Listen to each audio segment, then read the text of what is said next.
চিৰঞ্জীৱ ভট্টাচাৰ্য অধিককে গ্ৰেপ্তাৰ কৰক। ডিব্ৰুগড় প্ৰশাসন হাই হাই, প্ৰশাসন হাই হাই, প্ৰশাসন হাই হাই, অধিককে গ্ৰেপ্তাৰ কৰক। ছাত্ৰ সন্থা জিন্দাবাদ, ছাত্ৰ মুক্তি জিন্দাবাদ, চিৰঞ্জীৱ ভট্টাচাৰ্য অধিককে বৰ্খাস্ত কৰক। বৰ্খাস্ত কৰক।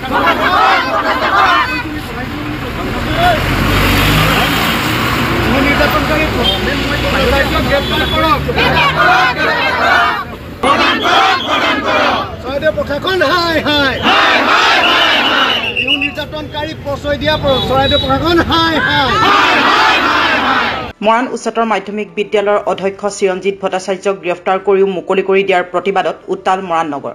সদৌ অসম গোৰ্খা ছাত্ৰ সন্থা মৰাণ আঞ্চলিক সমিতিৰ উদ্যোগত আৰু বিভিন্ন স্থানীয় দল সংগঠন আৰু স্থানীয় ৰাইজৰ সহযোগত মৰাণ ট্ৰেফিক তিনিআলিত ৩৭ নং ৰাষ্ট্ৰীয় ঘাইপথৰ দাঁতিত বিক্ষোভ প্ৰদৰ্শন কৰা হয়। বুধবাৰে এগৰাকী সপ্তম শ্ৰেণীৰ ছাত্ৰীক নিৰ্যাতন চলোৱাৰ পিছতে ছাত্ৰীগৰাকীৰ পৰিয়ালে এজাহাৰ দাখিল কৰাত ৩৫৪ IPC 8 পক্সো ধাৰাৰ অধীনত গ্ৰেপ্তাৰ কৰিছিল চৰাইদেউ জিলাৰ মৰাণহাট আৰক্ষীয়ে। ইয়াৰ পিছতে আদালতত হাজিৰ কৰাত আদালতৰ পৰা মুকলি হৈ ওলাই আহে লম্পট অধ্যক্ষগৰাকী। এই ঘটনাক সহজভাৱে লোৱা নাই ভুক্তভোগী পৰিয়াল আৰু দল সংগঠনসমূহে। সেয়েহে আজি প্ৰতিবাদ সাব্যস্ত কৰি অধ্যক্ষগৰাকীক অপসাৰণ কৰাৰ লগতে দৃষ্টান্তমূলক শাস্তি বিহিবলৈ দাবী জনায়। ইফালে শেহতীয়াকৈ ঘটনাৰ সম্পৰ্কত মৰাণহাট আৰক্ষী থানাৰ ভাৰপ্ৰাপ্ত বিষয়া দুলাল গগৈক ৰিজাৰ্ভ ক্লজ কৰা বুলি জানিব পৰা গৈছে। মৰাণ হায়াৰ ছেকেণ্ডেৰীৰ প্ৰধান শিক্ষকে যিটো কাৰ্য কৰিলে সঁচাকৈ লজ্জিত। কাৰণ তেওঁৰ ল'ৰা ছোৱালী নাই নেকি, তেওঁৰ ঘৰত ছোৱালী নাই নেকি, তেওঁ আজি এইটো বয়সত আহি তেওঁ এইটো কাৰ্যত লিপ্ত হ'ল। তেওঁতো অলপ ভাবিব লাগিছিলে।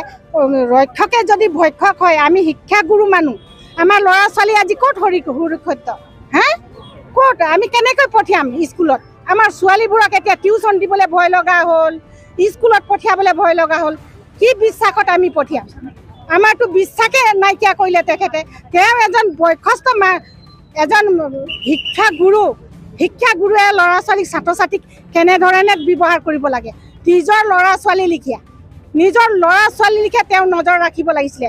তেওঁ আজি ইমান নিৰ্লজ্জ ঘটনা কৰিলে। সঁচাকৈ মৰাণবাসী ৰাইজ নিৰ্লজ্জ হৈ পৰিছে। আজি মৰাণ হায়াৰ ছেকেণ্ডেৰীৰ প্ৰধান শিক্ষকে যিটো কাৰ্য কৰিলে সঁচাকৈ লজ্জিত। কাৰণ তেওঁৰ ল'ৰা ছোৱালী নাই নেকি, তেওঁৰ ঘৰত ছোৱালী নাই নেকি, তেওঁ আজি এইটো বয়সত আহি তেওঁ এইটো কাৰ্যত লিপ্ত হ'ল। তেওঁতো অলপ ভাবিব লাগিছিলে। ৰক্ষকে যদি ভক্ষক হয়, আমি শিক্ষাগুৰু মানুহ, আমাৰ ল'ৰা ছোৱালী আজি ক'ত ক'ত আমি কেনেকৈ পঠিয়াম স্কুলত? আমাৰ ছোৱালীবোৰক এতিয়া টিউশ্যন দিবলৈ ভয় লগা হ'ল, স্কুলত পঠিয়াবলৈ ভয় লগা হ'ল। কি বিশ্বাসত আমি পঠিয়াম? আমাৰতো বিশ্বাসে নাইকিয়া কৰিলে তেখেতে। তেওঁ এজন বয়সস্থ এজন শিক্ষাগুৰুৱে ল'ৰা ছোৱালী ছাত্ৰ ছাত্ৰীক কেনেধৰণে ব্যৱহাৰ কৰিব লাগে, নিজৰ ল'ৰা ছোৱালী নিজৰ ল'ৰা ছোৱালীকে তেওঁ নজৰ ৰাখিব লাগিছিলে। তেওঁ আজি ইমান নিৰ্লজ্জ ঘটনা কৰিলে। সঁচাকৈ মৰাণবাসী ৰাইজ ঘটনা সংঘটিত কৰিছে। তাৰ বিৰুদ্ধে সেই ভুক্তভোগী ছাত্ৰীগৰাকীৰ পৰিয়ালে যি এটা কেছ ৰেজিষ্টাৰ কৰিছিলে, তাৰ এগেইনষ্টত তেখেতক এৰেষ্ট কৰা হৈছিলে। কিন্তু এৰেষ্ট কৰাৰ পিছত আপোনাৰ জুডিচিয়েল কাষ্টডিত আপোনাৰ 8 ঘণ্টা নোহোৱাৰ আগতে তেখেতক যি বেল পাবলৈ সক্ষম হ'ল।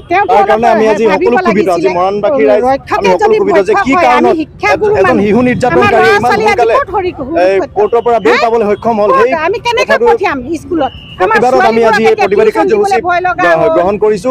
লগতে আমি এই প্ৰতিবাদী কাৰ্যসূচীৰ পৰা অসমৰ মাননীয় মুখ্যমন্ত্ৰী তথা শিক্ষামন্ত্ৰীক আমি এটা কথা দাবী জনাব বিচাৰিছো যে শিশু নিৰ্যাতনকাৰী সেই প্ৰধান শিক্ষকগৰাকীৰ বিৰুদ্ধে কঠোৰতম শাস্তি প্ৰদান কৰাৰ ব্যৱস্থা কৰিব লাগে আৰু তেখেতক অতি শীঘ্ৰে বিদ্যালয়ৰ পৰা অপসাৰণ কৰিব লাগে, যাতে তেখেতে এই বিদ্যালয়খনত আৰু তেখেতে ভৰি দিব নোৱাৰে। আৰু এনেকুৱা এটা নজিৰবিহীন ঘটনা সংঘটিত কৰাৰ কাৰণে ভৱিষ্যত তেখেতক এনেকুৱা এটা শাস্তি প্ৰদান কৰক, যাতে ভৱিষ্যতে আৰু কোনো এজন ব্যক্তিয়ে বিদ্যালয়ৰ পৰা ছাত্ৰ ছাত্ৰী হওক বা অন্য নাৰী নিৰ্যাতনৰ ক্ষেত্ৰত এটা এক্সাম্পল ক্ৰিয়েট হওক, যে যাতে অন্য আৰু বেলেগ মানুহেও যাতে সেইখিনি কৰাৰ আগতে 10 বাৰ চিন্তা কৰক। আমি সেইটো বিচাৰিছোঁ।